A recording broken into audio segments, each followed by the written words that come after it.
The Fishing Gurus Podcast. Controversial one, this one, Mr. Bennett. Ooh. I didn't know whether this had caused some problems doing this particular podcast, but I want to talk to you about something that's created quite a stir within anglers, a lot of conversations, especially in the commercial side of our scene. It's caused a lot of rule changes in fisheries up and down the UK, and I dare say maybe even in Europe. The overshotted rig. Yeah. It's got several names which we will definitely not be using on the podcast, but the overshotted rig, is it fishing or is it not?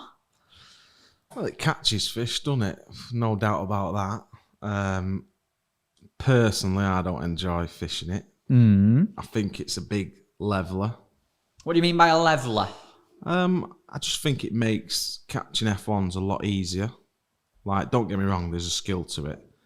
There's certain ways. It's evolved over the years. First time I probably ever seen it was years and years ago back at Brookside. I want to say Alan Dewhurst was probably the first person I seen fishing it. And then, you know, he likes of Jamie Hughes, Openshaw, the Wirral lads. They were just fishing like BBs, pushing them under the bush. Very similar to what we do now. But it's a lot more refined now. Tell us exactly what it is, because anyone listening, we're talking about this overshotted rig. Get it on the table. Yeah, so tell people what it is. So it's a way of fishing shallow where everything's like in line, direct. So if you was fishing with a float, you would overshot it so it sinks. And then because it sinks, everything's tight. As soon as the fish touches your hook bait, it basically hooks itself. And then there's things like a jigger, which is inline, free running, similar sort of principle. But obviously with a jigger, you have stops and stuff, so it stops. With an overshotted rig, you tend to fish it to your pole tip a little bit more. So it's it does work different to a jigger. But it's the same principle. It's a self-hooking rig. And yeah, like the first time I seen it was probably years ago back at Brookside. Alan Dewhurst, people like that, used to fish it under the tree. They had really good success with it. And we just used to put a BB on, 4 inches from the hook, hold your pole tip there, and eventually the fish would hook itself. It's a bit like the floating pole back in the day. I was just going to say, I'm getting floating pole vibes from that side of it. A bit like floating pole back in the day, which used to be really good. You know, I used to fish it in Fishermania finals. It was unbeatable at times. But again, like, how much can you do with a floating pole? You put a certain amount of line on your pole tip, you lie it on the water, and you fire bait it. Like, it takes the skill out of slapping, takes the skill out of fishing the right shotting pattern. You know, do you want shot down your line? Do you want shot under your float? Do you want a free falling hook bait? Do you want something, you know, when you're F1 fishing, you need a bit of weight down your line sometimes so you can see your bites. Otherwise, you just miss every single bite if you had no shot down. Whereas if you was carp fishing, you fish for less bites, you'd probably have a free falling hook bait like a big pellet with no shot down your line, and that could be better. So it eliminates different floats, different shotting patterns, and people have got so skillful at it now and they understand it compared to, say, 10 years ago. You know, it sort of levels the playing field, and it's almost like whoever draws the best peg, they know how to catch them shallow, and that's it. Like, you can only catch a certain amount of fish doing certain methods. So if I'm fishing shallow, for example, I could potentially catch 200 or 300 pound of F1s, but I would never catch that fishing on the bottom at 5 meters or down my margin or fishing across to an island at 40 meters. So it's near enough the only way to win. But then when everybody's doing the same thing, it's a bit boring and monotonous, and it makes me not want to sort of fish them matches a little bit, because I'm not saying it don't work, and I will do it myself. If I'm in a qualifier and I'm missing a million bites, I'll try it because it eliminates missed bites. It makes catching the fish easier. You know, you hook 100% of the fish. Would you say that it enables people who could never really beat the likes of yourself at shallow fishing for F1s to potentially be able to beat you? Oh, 100%. Like, the skill of fishing shallow is like, you lay your rig in, you hold your line tight. So it all comes down to, you know, how stable you can keep your pole. Can you feed with your catapult and keep your pole tip still? Can you do that at long range without, you know, can you feed while still concentrating on your float to hit that bite? when you're fishing shallow, for F1s in particular, roach are a little bit different than eyed, but when you're F1 fishing, you can still get the fish to sort of hook themselves if you can hold a tight line. But, it's a lot harder than something that's doing the job for you. Yeah, if you've got an overshotted rig on, it's all tight, doesn't matter where the float is, fish grabs your bait up itself. What about the development of this rig? Because you talked about the early days at Brookside, a piece of line, a BB shot 4 inches from the hook, and you said that people have taken that to another level now. How's it developed? How's it changed? So obviously back in, say, the early 2000s when I was fishing Brookside, I was younger, it'd be a BB on a piece of line. You wouldn't even have a float. You just sort of like hold your pole tip, a little bit higher or a little bit lower, and you'd sort of just lower it down and you think, right, that's took it 3 inches from my tip. So the next trip you go in, you just hold it 3 inches out of the water, your tip, and that's where the fish would be and you'd be catching them. So even then they were a knack to it. There's still a knack to it, yeah. There's still the same anglers still won fishing that sort of rig. And then over time we realised, you've got this BB, and this BB, if you move your pole tip, this BB is dragging your hook bait down fast. It's sinking like a brick. So F1s love to watch bait falling. So you're trying to imitate this wafting sort of motion. So I want to say the first person I'd probably seen fishing longer hook lengths was Chris Weeder. He was fishing like pre-tied 6-8 inch hook lengths. And it's like, he's just lazy. He's fishing pre-tied hook lengths 6-8 inches, but he was doing it because he wanted to create this waft. And his bulk was 6 inches above, so he'd be flicking his rig all the time. And you think, how does that fish ever hook itself? Like, his float is never still. And he'd have a 6 inch hook length for his bulk higher, and as he flicked it, the bait's obviously moving. The fish come in, take the bait. When you lift up next time, because you're lifting up regular, it's already got it in its mouth, and then you lift into the fish. So a lot of time you can lift into the fish. You're not even seeing a bite or getting. You're just moving your rig, and it's, when it's windier, you'd have more shot. When it's not as windy, you could have less shot, because your shot is obviously going to drag your hook bait down quicker. Yeah. So you don't really want a BB. Now you'd be all, now people who fish really light floats, say they take 2 number 10s to shot, you only have to put 1 number 8 on and it sinks it. So people might fish 4 number 10s or 3 number 9s overshotted. All of a sudden, that sinks. But if you put 5 number 9s on, it'll sink like a brick. Because once it's under the water, it just sinks dead quick. So people have developed it to enable the rig to be overshotted, but still trying to control the sink. You're getting all the benefits of a light, slow falling rig. Your hook bait's not going like this with a BB. It's sort of wafting up, taking time for the fish to take it, and then because you're flicking your tip all the time, you'll catch them on the way up sometimes. Jigger's the opposite, because Christian Jones, he's took like a jigger to the next level where he's fishing it almost. So when you go to Lindholm, he's fishing it almost like you would an overshotted rig, and he's moving it all the time. So he's fishing a bigger jigger with more shot on, and I think he likes to fish, say, a 5 inch hook length, and he'd be moving it all the time. And this year I think he had the record on Bonsai and Willers at Lindholm, 2 days out of 5 doing That's it. ridiculous. Yeah, Amazing. It's almost like when it's on it, you don't miss a bite. It's unbeatable. Do you know what I mean? But he's sort of like developed that. But the jigger is different to an overshotted rig. Yeah, but it's the same principle in sort of it's hooking itself. Right. But it's all self-hooking rigs in general. It's like, I feel it takes, I've just been down to Tunnel Barn last week, and I always felt like a lighter, slow-falling rig was better. A little 3/8 float, 3 number 11, strung out, get the fish to watch it, you're hitting bites. There comes a certain time of the year when the F1s don't want to be chasing the bait, and the overshotted rig won't work. But when they're aggressive in the summer, it is nigh on unbeatable. Do you know what I mean? Because you're not missing any bites. The only downside to it is you've got to work out what depth they're at. But when the fish are feeding aggressive in the summer, they're normally sort of 10 to 18 inches. Like, you've only got to work out an 8 inch window. They're normally quite high up. Whereas this time of the year, you could catch them at 18 inch, you could catch them at 3 foot. Depending on the volume of fishing you peg, they could be up and down all the time. And if you're missing bites, it's like you've got to adjust your depth by an inch or two. I just think it levels it out a bit when it's over. You know, it's a bit. It just levels it out. It's a bit easier. Makes catching the fish easy, undoubtedly, by the sounds of it. Yeah, very easy to catch because you don't miss a bite. You know, you're not striking at anything. You're not. What's the actual? Again, I'm coming at this from a bit outside. What's the actual problem with it though? Because to me, it doesn't sound like anybody's breaking any rules. What is the problem, Bagger? Because obviously some fisheries have banned it.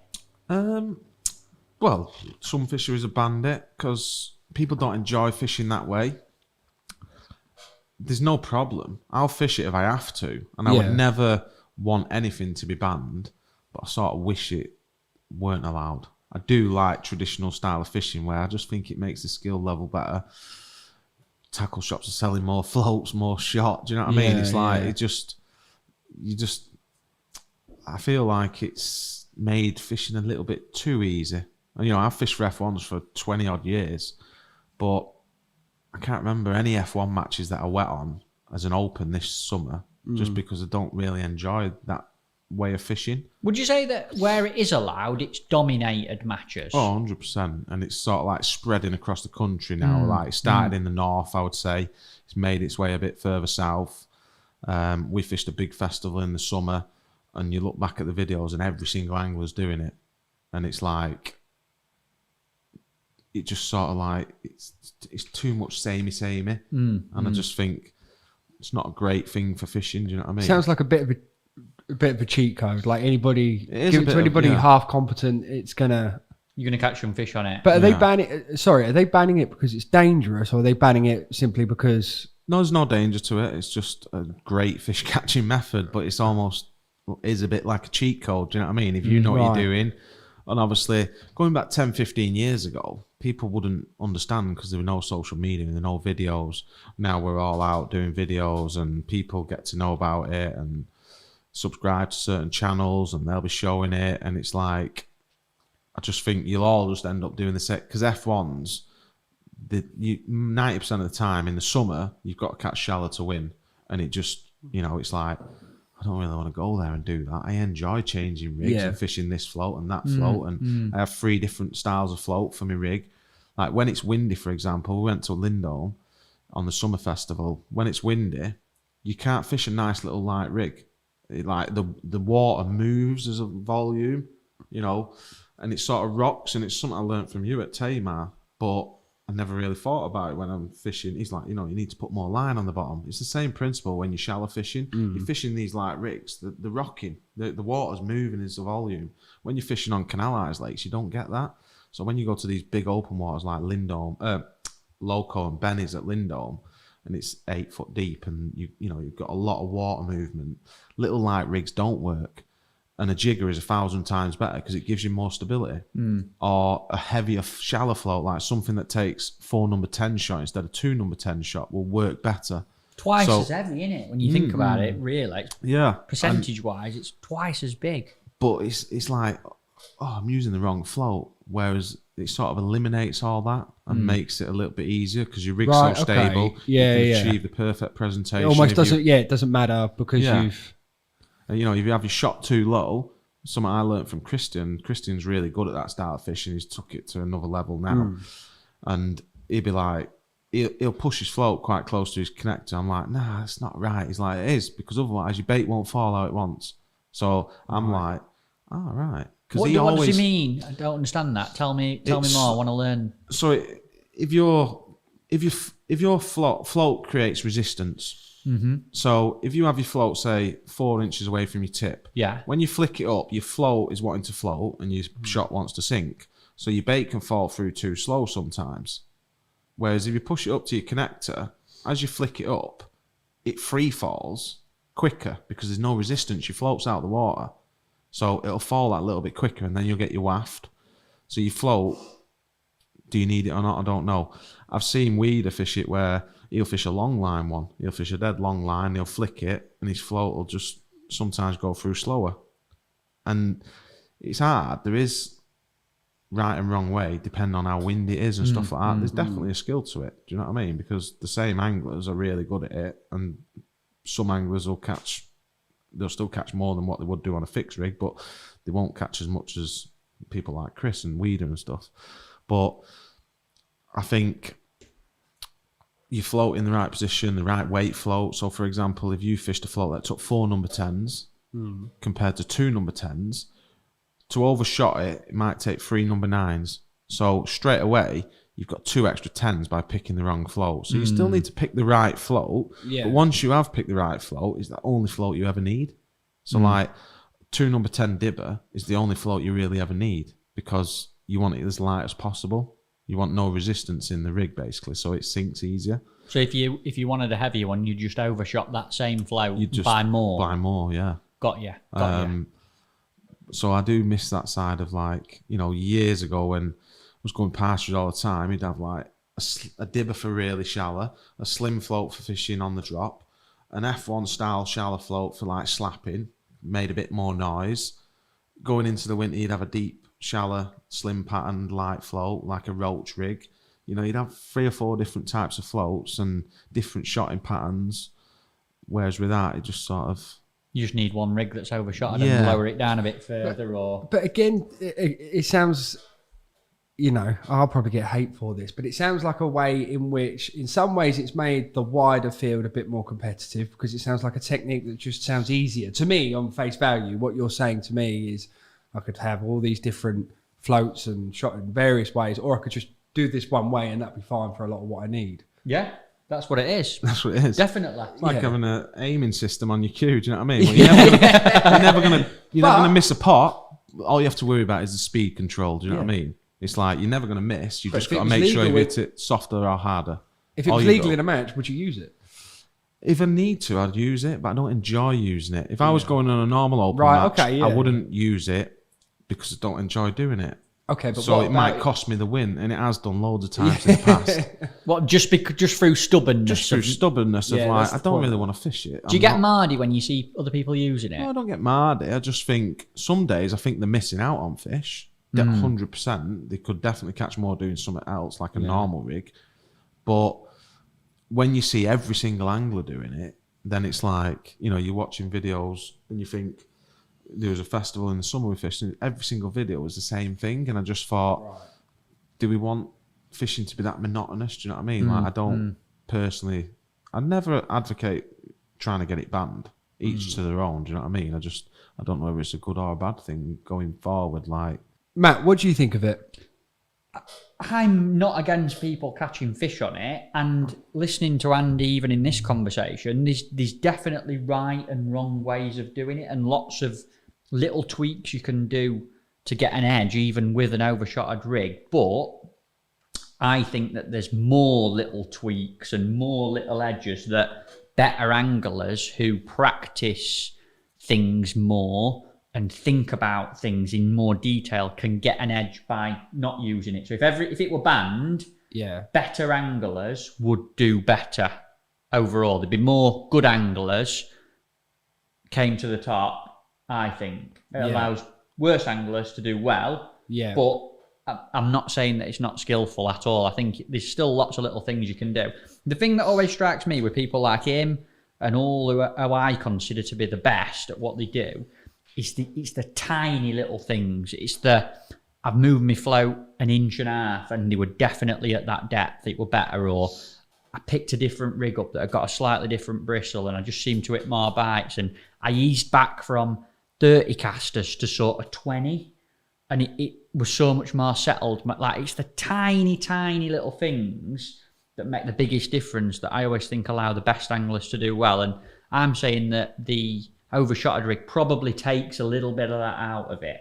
Definitely. Right. Like he's saying, if it's a windy day and all the fish are out in the lake, 11.5, 13 metres, fishing shallow, something that he's practiced and honed and taken a hold of, holding his pole stable, accuracy of feeding, being able to put his rig in really nicely and hold it more stable than someone next to him, and he beats them by 12, 15, 20 pound, that might not happen if overshotted rigs are allowed, because there's so much taken away from it skill-wise in terms of presentation, holding it still, depth even a little bit. And when you're fishing like an overshotted rig, you're fishing 100% of the time. yes, When you're having to slap your rig in or relay your rig or hold your pole still, like one of the big things is you can slap your rig, and if you don't hold your pole tip still, your rig will bounce back out. Well, it's not natural.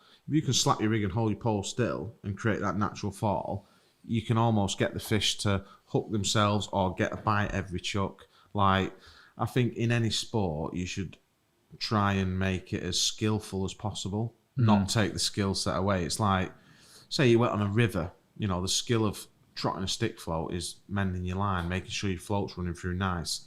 If you could just fish a 30-foot rod and overshot it and he went down, then your tip just hooked the fish against it. It's like taking all the skill away. And he'd be like, I don't enjoy this anymore. Do you know what I mean? I was really good at running a stick float down the river. I was brilliant at controlling my line, and I could get my float to run perfect every time, and I would get more bites because his float was dragging back on the inside, and he weren't, you know, he couldn't do it when it was windy. And, you know, I think skill, that sort of skill element, it's the same with shallow fishing. You probably had all this when method feeders come out. Do you know what I mean? It's like, it makes easier casting because you can hide your hook bait and you can cast 2 inches from the bank, whereas with a cage feeder, you'd be stuck in the far bank and blah, blah, blah. It's like, but, you know, and I'm not saying it should be banned or out like that, but I just think this year in particular, it sort of put me off a little bit of like, I don't really want to go and fish like that. Do you know what I mean? So I don't enjoy it. What about, I suppose, a better way to put this question to you, to get an honest opinion from you both, is what would you do? Say you were fishing quite a big match, I don't know, maybe not saying a big final, but something of importance, and you'd have come second. And I've started to notice this more in the more live matches I do. There's a lot of chat afterwards about, oh, what did you do? How did you do that? What would you do if you went and spoke to whoever come first? And they said, oh, just overshotted it. What would be your honest opinion on, how would you respond in that moment? Is it with... Well, it won't bother me. It don't Wouldn't bother me. bother you? It won't You bother would- me one bit. Like, it's happened for years. It's nothing new. Do you know what I mean? Okay. But if there was... Like, there's certain fisheries in the north where it's 12-inch line limit, and there's certain venues where you can only fish a certain depth shallow, which I don't like that rule. Do you know what I mean? Because I think some days they do want to be really high up. But I agree with, like, Whiteacres, where I've just been, it's a 10-inch line limit. It just makes you've got to be slightly more skillful holding you, especially if you're shallow fishing. Deck fishing, it's different. You know what I mean? Line length's not as important, but shallow fishing for F1s, I think the overshotted rig has made fishing that little bit easier. I think it's something that's come to the forefront as well. With fishing getting better and better and better, and weights getting bigger, and people are looking for ways that they can just get a fish on the hook as quick as possible. And it's probably a whole other podcast and debate, the big weight fishing, 500-600 pound, even 200-300 pound of F1s. Yeah. It's crazy fishing. You're fishing for mammoth numbers of fish, really, that even in my time in angling, I can't ever remember there being as many silly big weights as there is now. F1 fishing, 100 pound were a very big weight 20 years ago. Yeah. And now 200 and 300 is really, really popular, common. You see it every week at many different venues. And I think that it's natural that the masses of anglers have tried to derive methods that help them catch as many fish as possible. And the overshotted rig has come out of that. You know, if people were still fishing for £80, £100, there weren't as many fish in these places, we probably wouldn't have seen it become as popular as it is now. Yeah, you won't miss as many bites. You won't feel like you're missing out on fish. It's just another method, isn't it, that catches more fish. There's no doubt about that. It's deadly. You know, if I had to do it, I will do it in a qualifier or whatever. I have won qualifiers doing it. But then it's just about the catching, innit? It's not like, oh, I need to tweak this or tweak that. You still got to tweak things, do you know what I mean? I'm not trying to discredit it. I just don't enjoy it personally myself. I wonder what else we'll see. Like, do you think we'll see another overshotted rig come into play in the next few years? What'll be the next lethal method? I don't think they feed like that on the bottom, so I can't see anything coming from that.